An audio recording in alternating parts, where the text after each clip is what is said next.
Well, thank you, Joe. Thanks for preparing such an excellent presentation today. This is Richard Heideman. I'm speaking with you from Jerusalem. I wish I were with you, but if you can see my screen and if you can see the old city, you'll know that while I'm missing you, I hope you will understand. Let me go right to the meat of the situation.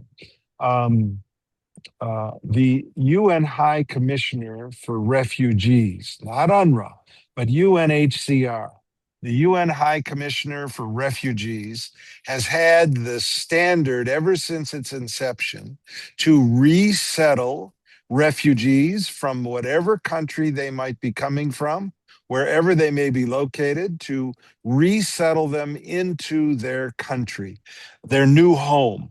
They get aid, they get love, they get support, the children get education, they get funding, they get food, they get everything. They even end up with a passport in. Can you hold on I'm one sorry. moment? We're dealing with the audio.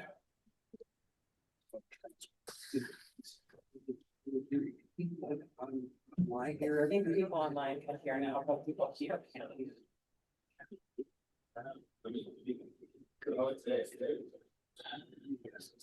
Yeah. Yeah. Yes, I apologize.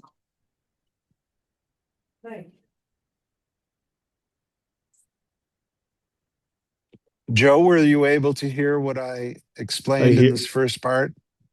Yes. You're coming through clear. Okay, good. Shall I continue? Yeah. They don't hear. We don't hear. You can hear, we don't hear. We can turn it around. Yeah, we're trying to get that set up, but why don't I move this down here for now? Yep, we're going together. Thanks everyone Right. for your Thank you patience. for your patience. Try going ahead, Richard, and we're going to see if replacing the audio works. One other point about the UNHCR is that as people get resettled, they're essentially no longer on the refugee count because they become part of the fiber and fabric of the communities and the countries in which they've been relocated. Let's compare and contrast that to UNRWA, the United Nations Relief Works Agency. When it was established, it didn't become part of the UNHCR model for political reasons. Instead, it was established solely to handle, if you will, those who were deemed to be Palestinian refugees, people who 1947, 1948, 1949 either fled or were forced out of their cities, communities, in Israel or on the borders. If you take a look at how this model, UNRWA model, has been followed, it has been a model that has taken each, not just each grandparent, not just each person who was displaced, voluntarily or involuntarily, but it takes all their descendants and classifies them as Palestinian refugees. So the current head count used by UNRWA is between 5.2 and 6 million people. If you just looked at those who actually were refugees at the time they became under UNRWA's jurisdiction, today there would not be alive more than between 90 and 200,000 people. Now, last comment. UNRWA has chosen, number one, to keep all these people in refugee camps because this demonstrates how bad the Israelis are.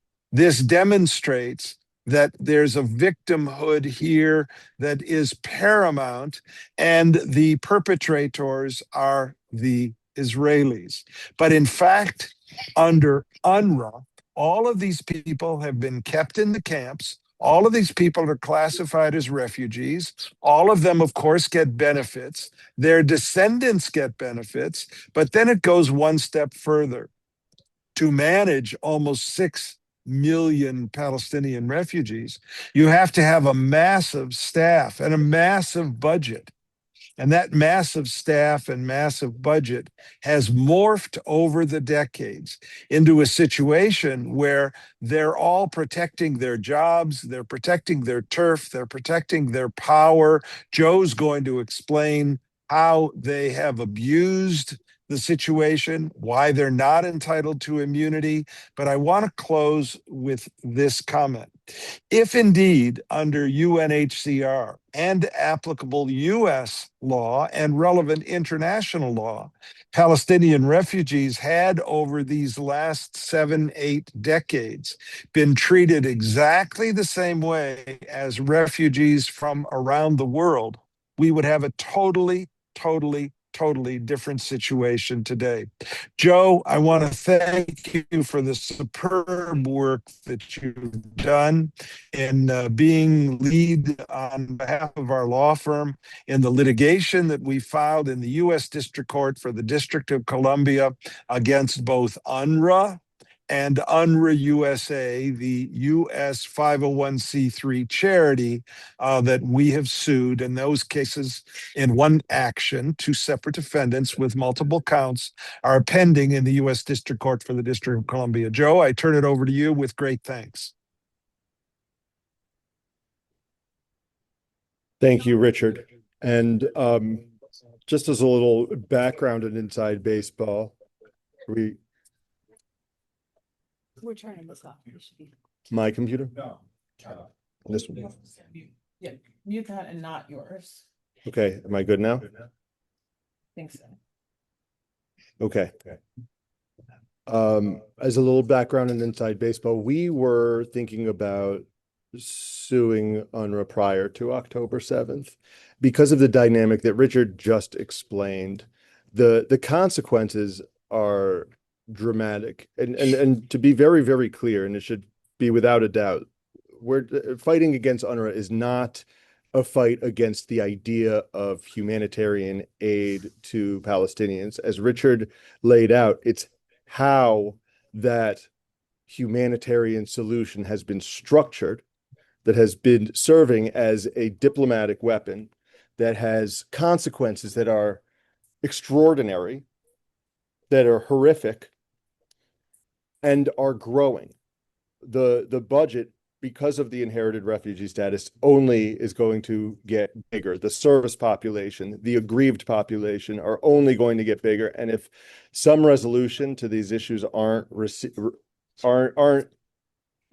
properly addressed, we are just kicking the can down the road in ways that will come back in orders of magnitude. Okay, so why are we litigating against UNRWA in U.S. court? Well, where else can you find relief in the international world?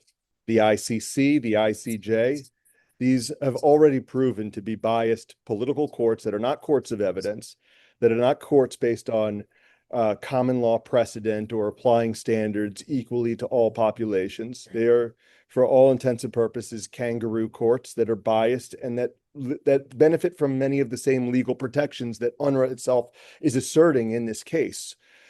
So what we have is the U.S. court of law. We have the U.S. legal system. U.S. is the largest funder to UNRWA historically, and it is possibly the only legal system that has a mechanism that could actually instill some sort of form of accountability. Now, why has that not been done before? What is the big concern? The big fight is over the issue of immunity.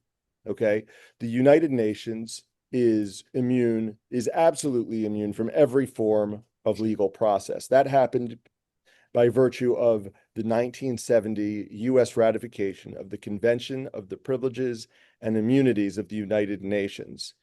It confers this absolute immunity to the United Nations and to the United Nations only. And the question now becomes, who does that extend to? The United Nations has many bodies. It does many different things. Does that immunity necessarily extend to everything that the United Nations does, every entity that was created by the United Nations, everything that every entity created by the United Nations does, to no end, without regard to structure or accountability features. Okay, and so that's why immunity here is the critical fight. It's about access to justice, access to the courtrooms, but also the history of immunity provides a little bit of context of the history as to why this fight hasn't been brought before, why the United States government hasn't been able to investigate UNRWA the way it would be able to investigate a corporation that does a fraction of the things that we'll lay out that UNRWA has done. Immunity is about raising questions about whether there's any standards of accountability and whether the power of the United Nations is unchecked. What this case, our case in the District of Columbia, is the second case brought against UNRWA. The first case was brought in the Southern District of New York. It is the estate of Simintov.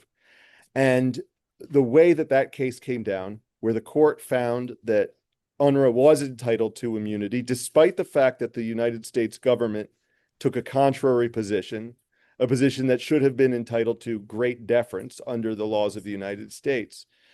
What the functional effect of that holding is that despite the fact that they have no force of law, the question is, can a United Nations General Assembly resolution on its own create entities that are absolutely immune to every form of legal process in the United States with no regard to their form, their substance, or their conduct, and with no regard to what the executive branch says, and with no regard to what Congress says?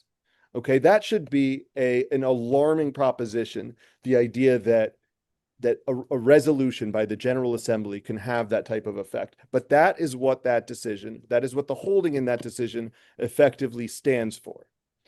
And that is why this fight is important in the context of seeking justice here, but also in a broader. We just got a big echo in the room. Hold on one second. Okay, are we good? You hear me now? Okay. Yeah, we hear you. Yeah, so keep going. I hope the people out there, yeah. If someone out there doesn't hear me, please quickly tell them in the chat so they can let me know. We can hear But you, the broader Joe. Thank fight you. about where we stand today, and keep in mind, this is a meeting of many different Jewish groups, and so there is a very Jewish story involved in all of this, and it is a story about how this fight fits in the context of Jewish history. Our Jewish history is littered with stories of heads of states or people in influential positions in states, whether it's Pharaoh, whether it's Haman, whether it's Hitler, okay, that are able to use a government, a single country's government, and turn that government and the instruments of that government against the Jewish population. And the consequences of that are powerful.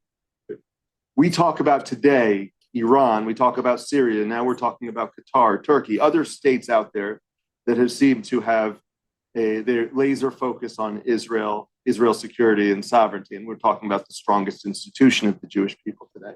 But what we have to allow ourselves to understand is that it may not just be the head of a state. The person, the Haman of today, the Hitler of today, may not just be sitting as the head of one country. He may be sitting, or she may be sitting, at the intersection of all of the countries of the world and having influence that far exceeds whatever anyone ever expected the United Nations to have. Again, a General Assembly resolution can get passed by a simple majority on the basis of one country, one vote.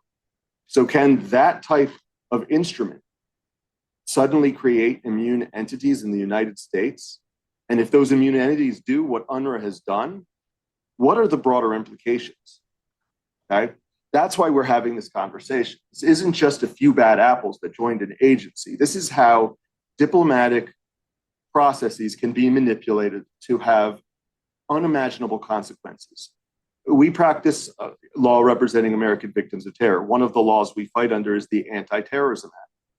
We have already briefed the issues under the Anti-Terrorism Act against not UNRWA, but against UNRWA's US fundraising arm, UNRWA USA. And in doing the research, it's become abundantly clear. If you apply the same standards to the merits of UNRWA's conduct and the support that UNRWA has provided Hamas, it will blow your mind. If it was a corporation and not a UN fundraising arm, it would be the most culpable defendant you've seen. Okay, and we're going to look at that.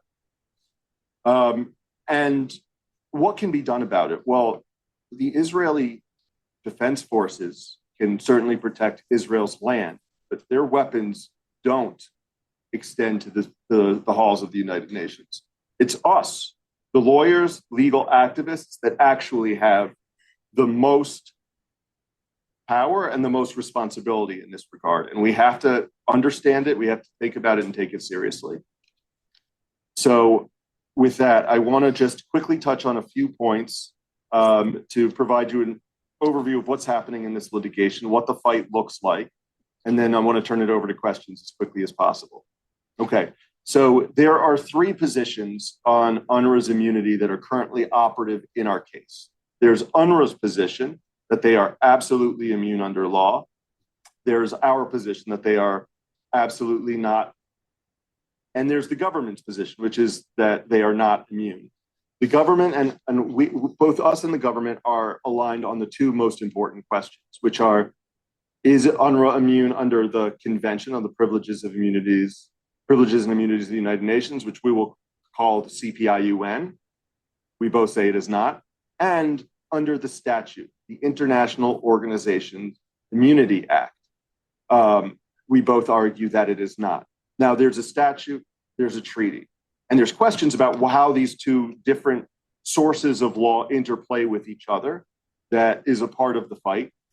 We have taken a different position than the government on that. We've taken a much stronger, much aggressive position that we believe is also a defendable position, and we're going to get into that position today. There are aspects of the government's position that is more aligned with the reasoning that UNRWA is putting forth, and UNRWA certainly relies on that. UNRWA says that the United States government's position that it's not entitled to immunity is entitled to no deference, but it actually is asking for selective deference. It's actually asking for the court to agree with some of the things that the government is saying and some of those positions because it takes them part of the way. But ultimately, it argues against how it's being applied. Okay, so two of the questions that come up where we've departed from the government, and this is something that is a strategic choice that was made on the heels of an unfavorable decision in New York, the Estate of Simintov case, where the plaintiff's lawyers followed the government's reasoning and argued from the government's reasoning, presenting to the court two positions: the government and the plaintiffs versus the defendants. Here, there's three: the plaintiffs, the government, and the defendants. That was a strategic choice that we made and that we stand by. The first question where we depart from the government is this question of whether subsidiary organs are immune under the CPIUN. Subsidiary organ is a very loaded term in this case. It comes from the UN Charter. The UN Charter says that the UN General Assembly may create subsidiary organs that it deems necessary for the performance of its functions. That's Article 22. And that article is why is the basis of UNRWA saying, because the General Assembly can create these subsidiary organs, those subsidiary organs are necessarily part of the United Nations as it's defined in the UN Charter, in the CPIUN. And therefore, everything that the General Assembly creates is part of the UN. We focus on the fact that the CPIUN only says the United Nations as the only recipient of the immunity that is granted under it. And we think that is a narrow term that applies to the entity that can be interpreted, I should say, that can be interpreted as applying to the entity, the United Nations itself, and not everything that it creates.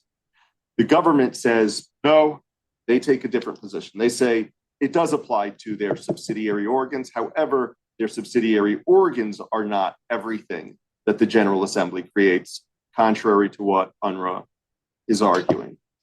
And the other question is how the statute and treaty are applied here. Both UNRWA and the government take the position that immunity under the CPIUN is its own freestanding source of immunity. It doesn't matter whether they pass the test under the statute. If they're immune under the treaty, they are immune. We don't need to really worry about the statute. That's a separate way that different organizations can get immunity. We don't concede that. We don't concede that for a number of reasons. But most importantly, when you look at the statute, the International Organizations Immunity Act, you get to the heart of why UNRWA should have never been immune in the first place, why under the original laws of the United States, UNRWA would not have been immune. And when the US ratified the CPIUN, statement was made at ratification was that this doesn't actually expand the scope of immunity beyond what the IOIA had already given to the United Nations. So we focus on that. There's just one last word, one last thing that I've got bolded and pointing out on the slide, which is the word participates. Whether the United States participates in UNRWA and whether it is deliberative or a multilateral organization, these things are part and parcel of the same issue of accountability. William Holder, who was for many years the Deputy General Counsel of the IMF, wrote an article that explains that the way these international organizations work and the reason why they should be entitled to immunity is that they have built-in accountability structures where countries sit around in a transparent way and direct the operations of the organization. And that is something, so that is the accountability mechanism that allows, that should give governments comfort that they are waiving the power of judicial review, okay? But where you don't have that accountability mechanism, what happens? Well, that's what UNRWA is a case study. UNRWA is the only operational agency at the United Nations that does not have a multilateral executive board overseeing its operations. And so when you ask questions by how does UNRWA come about having its own refugee definition, that's out. When you ask the question, how does UNRWA put these textbooks out that have anti-Semitic themes, that don't recognize the presence of Israel, that encourage martyrdom and the right of return, seizing back the land of Israel, that is how. Because nobody has the ability to step into that room, raise this issue, and actually implement it as the policy of this institution, okay? And under the IOIA, the International Organizations Immunities Act, that is a fundamental part of the legal test. In order to be an international organization under 22 USC 288, you have to be a public international organization in which the United States participates pursuant to any treaty or under the authority. You can see on this slide what the rest of it says, but I've highlighted in which the United States participates because this is where the rubber meets the road. They don't have it. They don't have an executive board. They have an advisory board. The advisory board does not bind the organization. Member states can't show up to advise, and it's not like an executive board where any member state can show up and put something on the agenda to be adjudicated that will bind the organization. They happen, in fact, the advisory board meetings don't even happen in public. They happen in Amman, Jordan, in private. Only the advisory committee members are invited.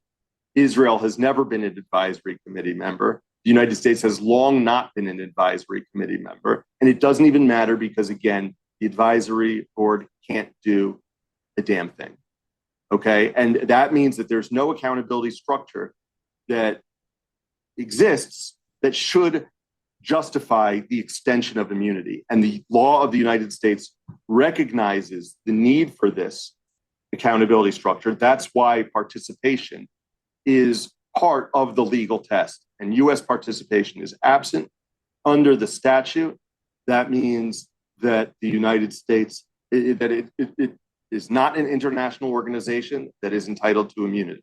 That's how the law should be applied. They've hardly contested it in the case. And yet every single case that's ever been brought against an international organization that has been found to be immune, the court has found that they are entitled to immunity under the IOIA. So that is something that distinguishes this case from the others if that test is applied correctly. And Congress and the executive branch are attuned to this argument. For the years leading up, for about the decade leading up to October 7th, there was appropriations legislation that explained when certain undesirable UN bodies will or will not get funded.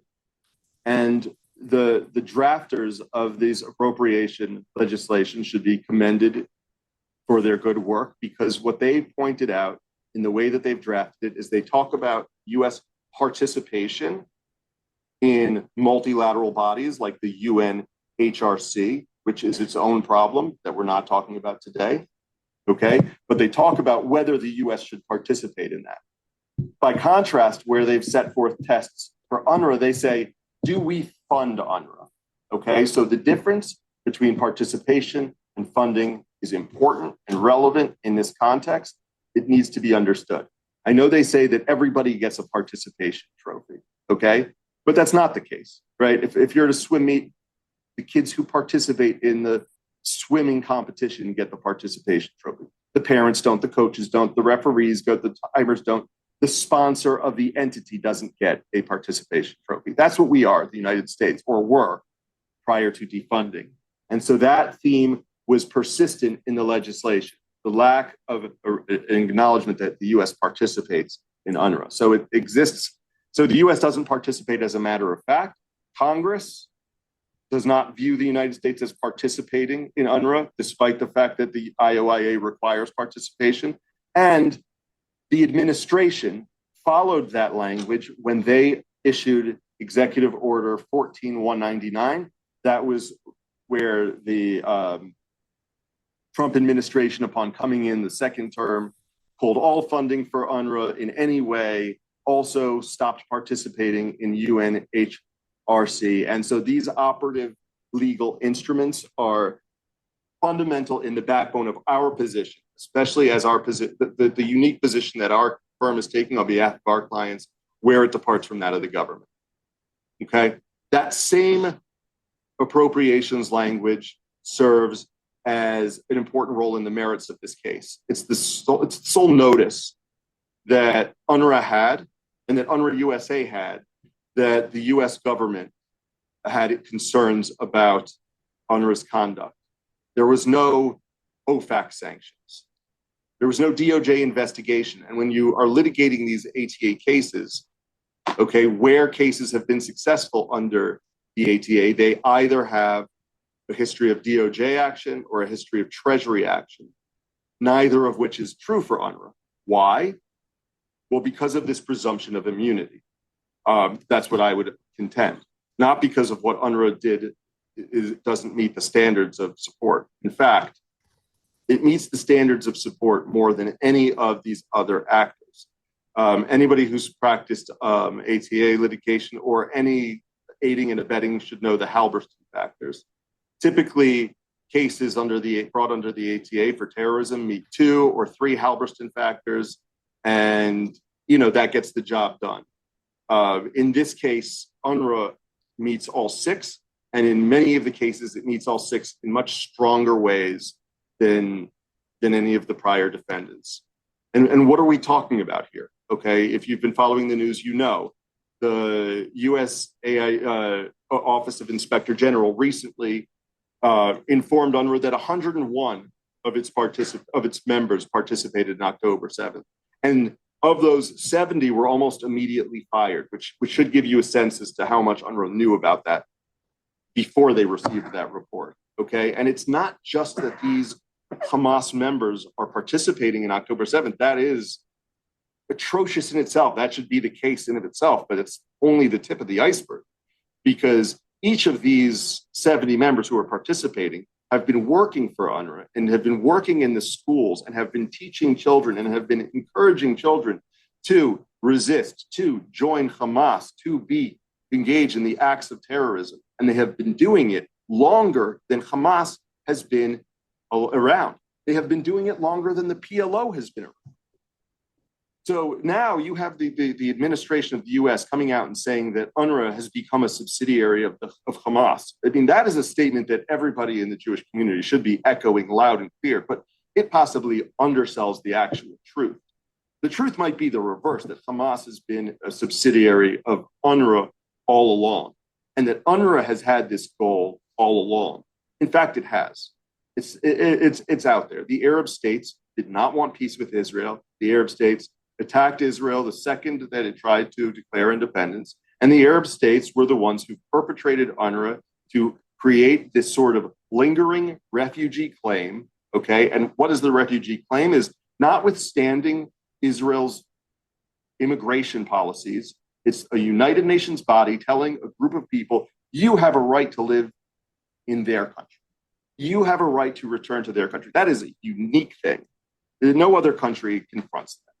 No other country confronts it. So when you think about the goals of what the United Nations is, what the purposes of the United Nations are, which is to foster peace, to foster territorial integrity, to foster friendly relations between neighbors, to harmonize the acts of countries, UNRWA stands for the opposite position.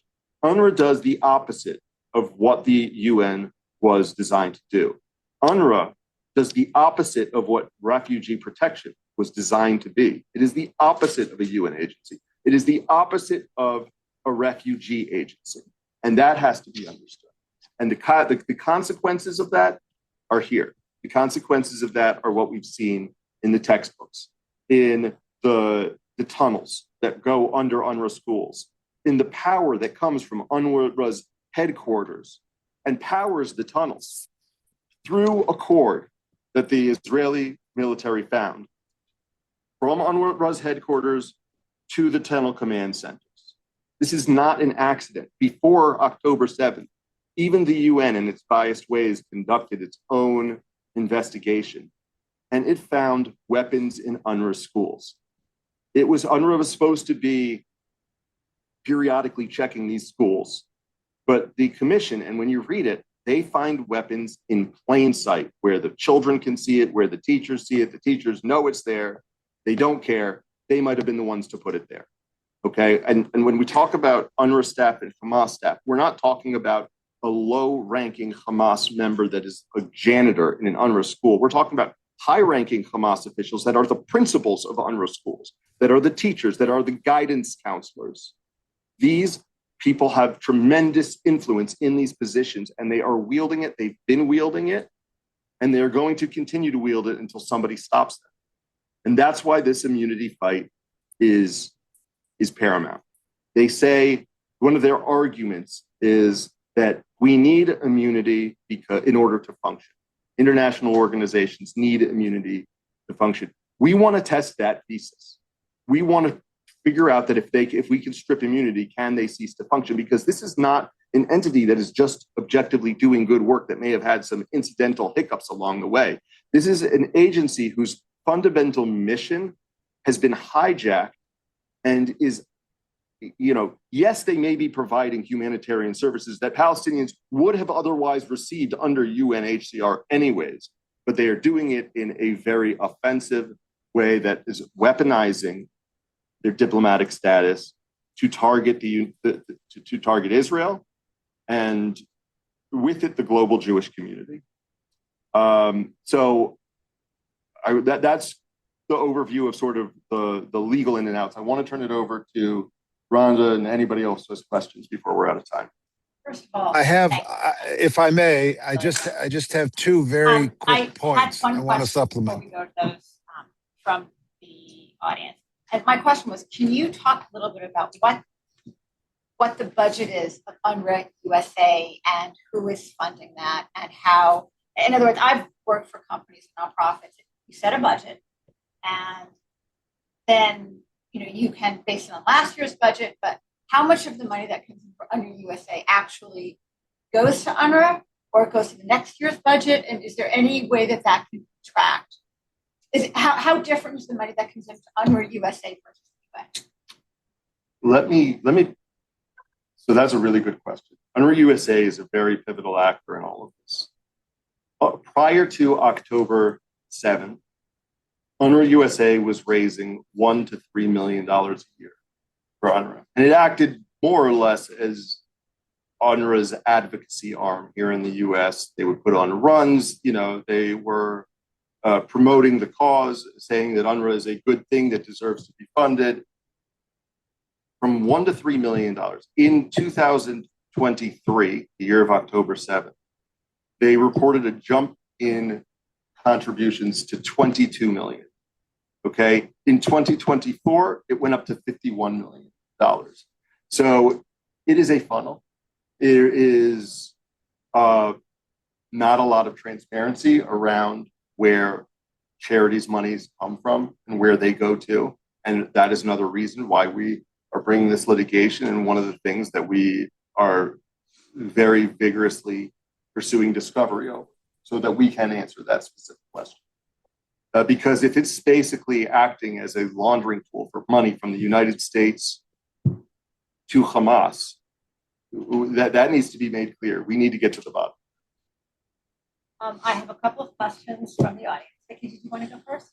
I'm wondering, with all the immunity discussion, is there a distinction between UNRWA and UNRWA USA? And my second question is on the numbers you just said. Is that fundraising after October 7th or leading up to October 7th? Do you have any way of knowing that for the 2023 number? I think it all follows October 7th. So it wasn't that you're not suggesting that there was some knowledge and there was preparations. You're saying that in the aftermath. It ramped up dramatically and immediately. They put out a campaign on October 8th. So yeah, they were ready for it. Yeah. They were ready for it. And what the distinction between UNRWA and UNRWA USA in terms of the immunity? Yes. So UNRWA was created by the General Assembly in 1949 and is affiliated with the United Nations. Or UNRWA USA is a 501c3 U.S. nonprofit that was, organized and created like any nonprofit is created, and it is not arguing that it has immunity. It is arguing that there is no reason to think that its donations to UNRWA would support terrorism. That's its argument. Guys, one question from here. Yeah. So I have actually three short questions. One is, did the IOIA precede the treaty or? Yes, it did. Okay. And is there a pending case in the Second Circuit involving the immunity decision from the district court there? Yes, there is. Yes, there is. It's been fully briefed at the appellate level. There's oral arguments in that case are scheduled for September 15th. Oh, so pretty soon. So, and then my last question really relates to, you mentioned that that even though there's no supervision, that's part of why UNRWA gets to define refugees the way they have. What is their explanation for why the Palestinians located in UNRWA camps in Jordan are considered refugees, since they're citizens of Jordan? Their explanation for why that happens is because UNRWA says so. That's their explanation. They say, we say it's so, we are responsible for them, that's what we're saying, and we're immune, so there's nothing you can do about it. That's their level of accountability. That's what they've been hiding behind. And that's why we're in this fight. Well, let me go to one question. Did I understand your question properly? Yeah, because I can understand why Jordan wants it. They get funding from UN rather than having to fund social services for their own citizens. However, I would just say, is it true though that many of these, they're not citizens, not citizens? But they're supported or other, and that's why they're still considered refugees. They are without citizenship. No, but I think there are. Wait, hold on. Let's bring that back. Let me address that, because you're right. Actually, they were citizens of Jordan. Jordan revoked their citizenship. Okay, but it doesn't even matter, because citizenship of another country still doesn't cut off refugee status. There are many Palestinian refugees, categorized as Palestinian refugees, who are United States citizens. And they are second and third generation United States citizens. And these refugees have grown up in places like the Upper West Side of New York, and they are teaching classes at Harvard, at Penn, at Columbia. And they'll tell their students that they're refugees, no matter what their upbringing was. And they are the only refugees that are really well positioned to ascend to tenured professor positions. Most refugees are are escaping some sort of country where they are afraid for their lives. That's what the definition is supposed to be. And they are grateful for the United States for providing them with refuge. So citizenship is not a disqualifier. There's no way to get off. You can't even get off if you're a Palestinian refugee. You couldn't get off UNRWA's rolls even if you tried. People have tried and have been denied. They want the numbers. They won't let people off of the registry. You're a refugee. You don't have a say in it if you're a Palestinian. And it's something that we should appreciate here, that as much as some Palestinians may love the idea of UNRWA, many Palestinians do not. And as much as we see ourselves as the victims of UNRWA, those Palestinians are the primary victims of UNRWA from being kept in this stateless, perpetual refugeehood. And that is a big part of the fight that we aren't doing a very good job of. We're letting this become a Israel versus Palestine fight, whatever Palestine is, but it's not just that. We are on the same side with Palestinians, many Palestinians on this fight, and we're not articulating it. We're not getting that point across, and we need to start doing so much better. I have. Yeah, well, one minor question. What is the budget of UNRWA? Not UNRWA US, but UNRWA, the body itself. But and the second question, since UNRWA was created by the UN, doesn't the UN plenary or council have any control? Like, can't it change through the UN itself? Changing it? I mean, it's created by the UN, and the UN itself has zero control over it. So conceivably it could, but it hasn't. Yes, I know it hasn't. And we have Hillel Neuer, who, God bless him and all the great work he does. He stands up there and he's the one who steps forward at all of these sessions, making these points, and they fall on deaf ears. Hillel Neuer of UN Watch. Okay, there's, the General Assembly can renew their mandate. They cannot renew their mandate, but the operational decision-making doesn't happen at the General Assembly. It happens behind closed doors by a single Commissioner General who's picked with, the advice and consent of the advisory committee states, I believe, or, just the host, or actually the host states. So we're talking about Jordan, Syria, Lebanon, not friends of Israel, are the ones who are picking these leaders. And so it's not surprising to see each one coming out and pulling forward and really advancing their goals. And there things could be done about it, but we can't sit around and wait for the UN to do something. It's not going to happen. Right, but with the improving relations with Lebanon, Syria, and Jordan, potentially Israel could exercise more. I would advocate to Israel that they should. Not a complete. Okay, question. You have a slide up in which it appeared that U.S. law requires that the presidential executive order exist in order for an organization to be recognized as an international organization.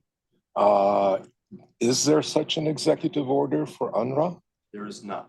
That's a great question. There is only such an executive order for the United Nations itself. The problem with, from a legal argument standpoint of hanging our hat on that, look, there's no part of that statute that UNRWA actually satisfies. It actually fails all of the factors of what constitutes, including that one, if taken literally. The problem is that where in past litigations, where other entities have been recognized as immune, that executive order has been treated as applying to them. by virtue of the fact that the US government comes in those cases and says, this entity is a subsidiary organ of the United Nations. They aren't doing that in this case. So that's the big difference here. And that's why it would not apply even as an extension of the United Nations, should the court give the deference that the United States government deserves. Okay, I have a couple of questions from the online group. The first is, have you looked at the litigation in New York courts regarding the Haiti cholera claims against the UN? Is there anything, if not, is that something that maybe other groups could look at? In other words, is there anything in that or other cases that could be useful from a procedural perspective? And then a very different question, which, do you maintain contact or collaboration with other groups like Shurat Hadin? Are they working on this? And I've given you two. I'm going to share a take on. So the first case is actually features very prominently in the litigation. Is a little surprise. It's UN v. Georges is the case. It's a Second Circuit decision in which the government found that the UN and the mission to Haiti were both immune. Now, this case is actually a little nuanced from the other operational entities that we spoke about. I could go back, but I had the slide up there about the executive boards of UNICEF, UNHCR. There's one of the World Food Program. All of these entities operate as their own independent operational agency run by their own executive board that follows certain rules and procedures that justify immunity. The mission in Haiti is a little bit different. It's a mission that is directed by the Security Council.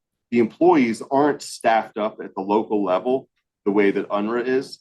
They're peacekeepers that come from all of the different countries and go out on a mission. So where you have missions, it's really the UN acting as itself. It's an entity acting as the UN. It's much more integral to the UN's fundamental operations.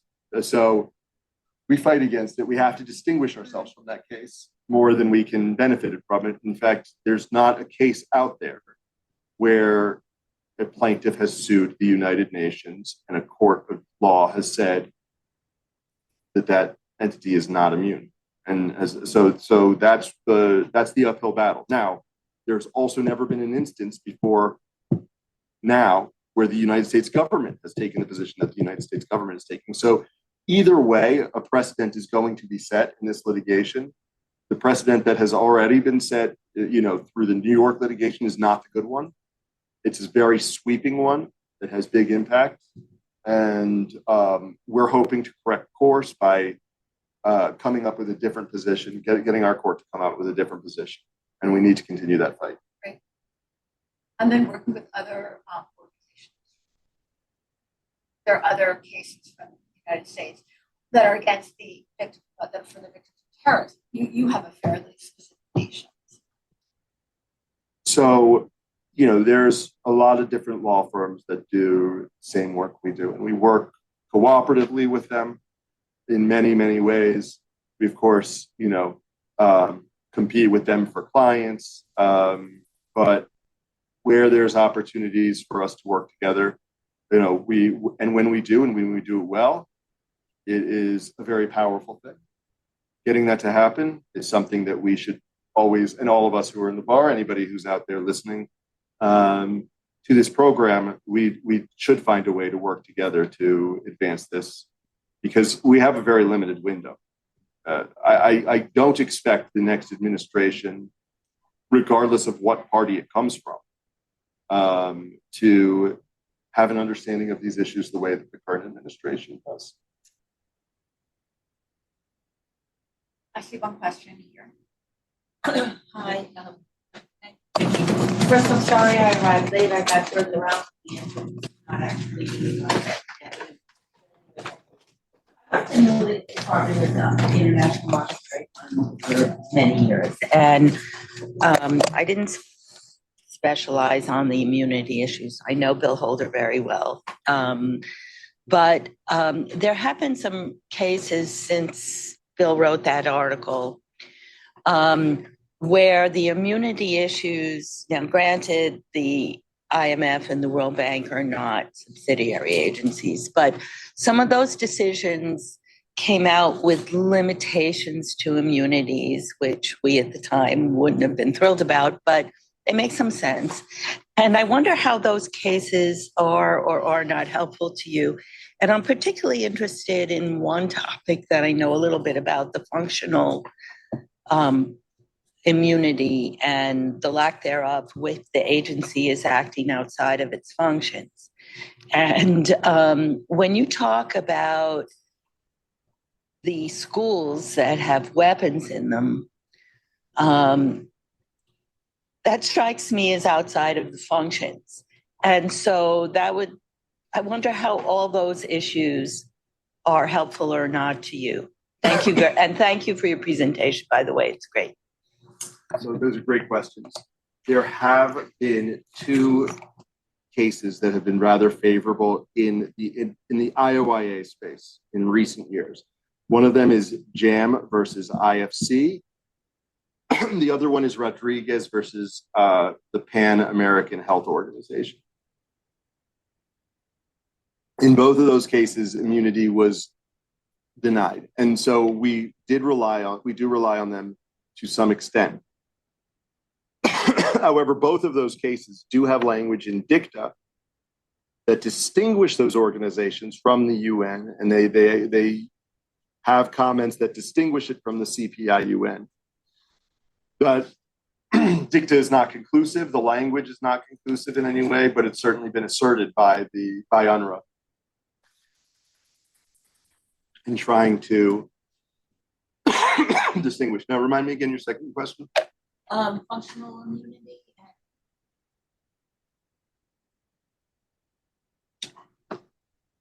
So there's actually two things that I would say about that. Because the first thing is the functions. There's a case law in the Second Circuit, Flores, that says the UN General Assembly is nothing more than the world's greatest discussion forum. It was never meant to be a law-creating entity.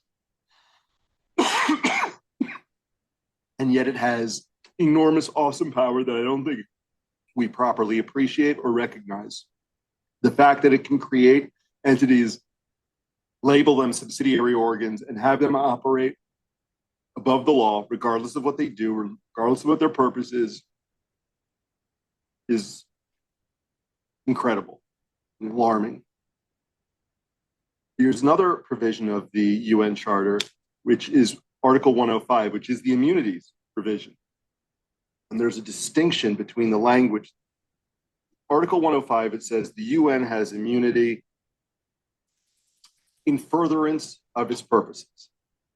Article 22 says the UN can create subsidiary bodies as it deems necessary for the performance of its functions. This is a key part of the legal fight.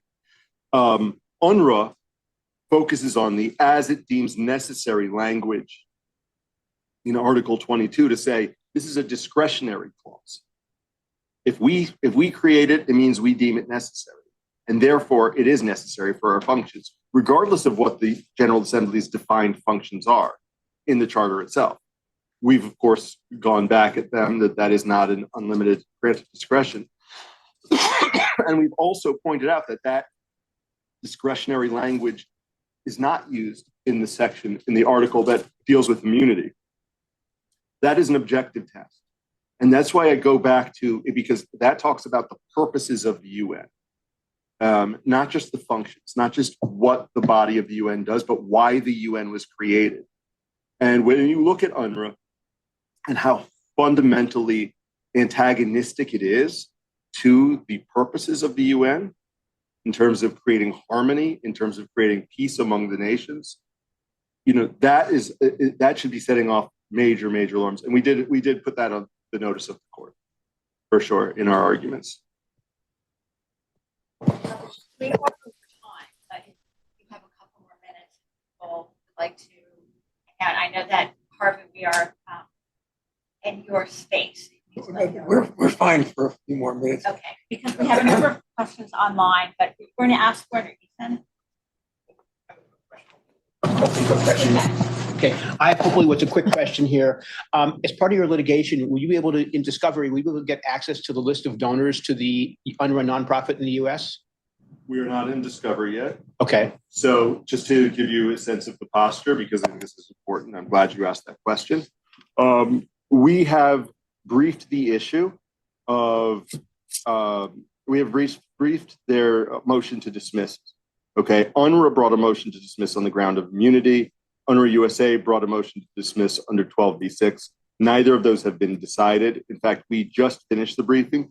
We've been in talks with Rhonda during those briefings, and we wanted to schedule this thing when that responsive briefing was finished so that we could talk about it more clearly and more fully.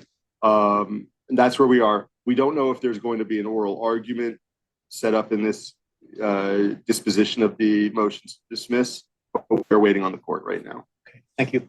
I have one other question that just came to mind. When you mentioned that UNRWA USA is a 501(c) organization, so does that provide you with different grounds? It's one thing to say, that these subsidiaries are like divisions of a company. They're still the same company, but if you have a separate organization that gets outside funding, that makes it harder.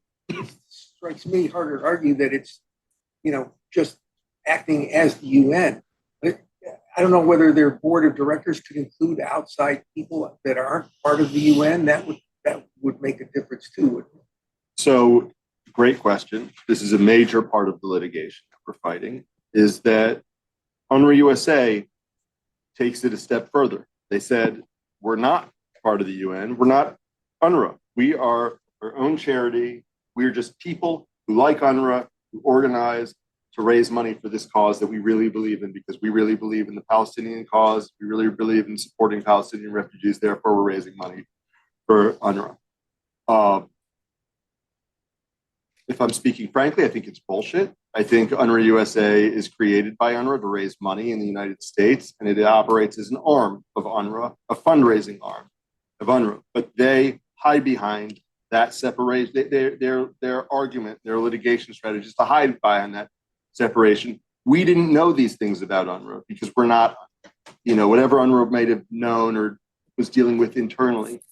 And under the ACA, there is a question about nexus. Okay, the nexus between the actor and the act of terrorism. And so they lean heavily. And there was litigation also in Delaware, in addition to New York. There was also litigation in Delaware against UNRWA USA following October 7th. That case was brought just against UNRWA USA, not also against UNRWA. And the court basically pointed to that empty chair and really the empty chair that is UNRWA, and said, and really accepted that there is this distance between whatever's being said about UNRWA and whatever UNRWA USA is doing. And so that's what they're fighting. That's a big part of their legal strategy, is to create that separation, that distance.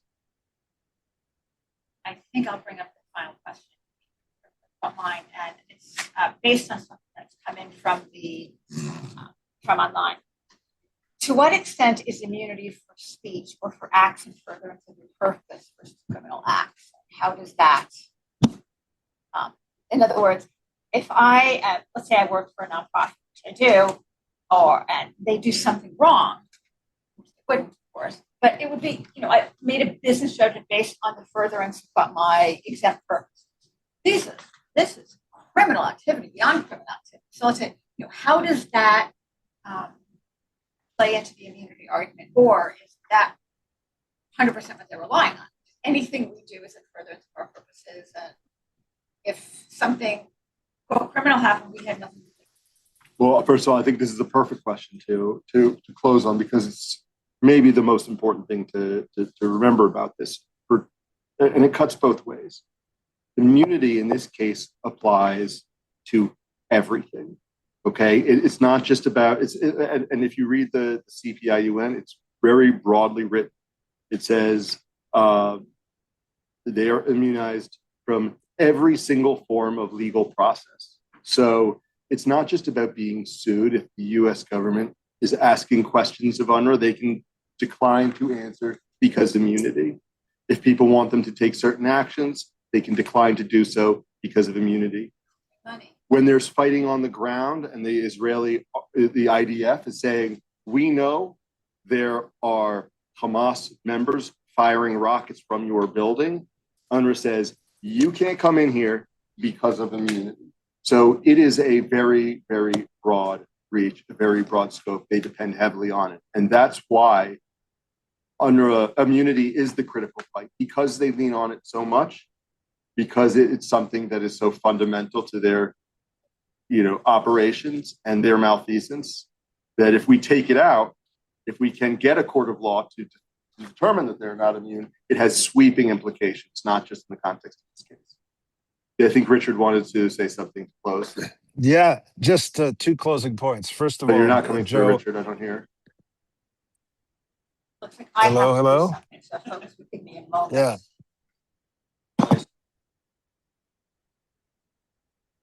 Can you hear me now? Hello?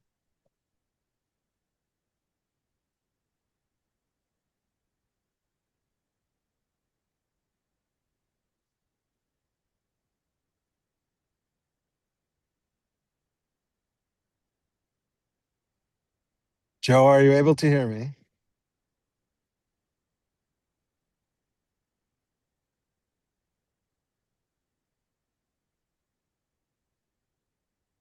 Yeah, go ahead and speak, Richard. We can hear you. Okay. Yeah, I'll keep it very brief. First of all, Joe, thank you for your superb work and your superb presentation. Secondly, I'd like to put this into an ending context. If you look at the news of just the past week, the Palestinian Authority accuses Israel and, in a sense, also the United States for attempting to destroy the Palestinian cause by wiping out UNRWA, by not funding UNRWA. What are they really saying? They're saying they love, they want, they need the bureaucracy, the staff people, the budget, etc., to support their whole infrastructure. When they accuse Israel, accuse the United States of attempting to destroy the Palestinian cause, look at those words, Palestinian cause. Is the Palestinian cause determined as a function of 6 million refugees who have a right to return, 6 million refugees who have the right to be taught to hate and then act in accordance with hate, and to do so under the umbrella of UNRWA and their teachings, UNRWA and their operations, UNRWA and the material support they have provided to Hamas and to other organizations. So we have to take a look at the nomenclature that is used, go behind it in order to take a look at how they have attempted now for 70, 80 years to use the UN, to use the Court of Public Opinion, and to use the courts in order to perpetuate the hatred, to perpetuate the situation, to perpetuate the bureaucracy, and to do so under the mantra of the Palestinian cause. There are better ways to treat the Palestinians by giving them freedom, by giving them a future, by giving them homes, by giving them education, by giving the children good food, good transportation, good upbringing, good moral teachings. They don't get any of that either from the PA, from the PLO, or from UNRWA. Joe, thank you very much. All right, Joe, thank you so much for this. We learned so much, and what's incredibly is that there's an uphill fight, but there are things that can be done to make that easier, contacting legislators, but really also helping Our knowledge base.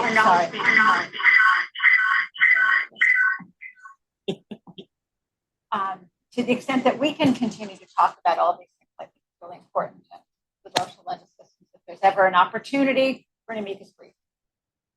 So please let us know that. Thank you. Are your slides available for distribution? Could you possibly email them or? If they are. We can discuss that and send something around for, Tell you what would be great, I know that I have a copy of it somewhere, is a link to the complaint. If you want to do that, all 290 pages of it. Well, I think That actually, link is in the email, that link already to the. I'm not complaint? sure. To the complaint. you know what I don't would, think so. what I just think the looked it most up. helpful thing to On share. the original email, Okay. maybe Yes. I To didn't circulate read it. will I didn't be read it yet, Sure. but Okay. saw the Our links here. brief, Perfect. our Slides. opposition brief, Okay. and that's our great. brief in response to the government statement. of Perfect. We interest. would love that. Okay, great. Yeah. Okay, And I second your slides were great. They were a little dense to absorb it all. So I love. Whatever you're comfortable sharing, we would love to continue to talk about. So thank you very much. Anytime you want to come back, we got a place for you here. So I really appreciate everything you've done. Continue to do. thank you, Rhonda, for your support. And Thank you for Richard, having thank you me. for everything you do. Thank you for having me today. Thank you all for attending. I think UNRWA, we need to point UNRWA as the villain that it is.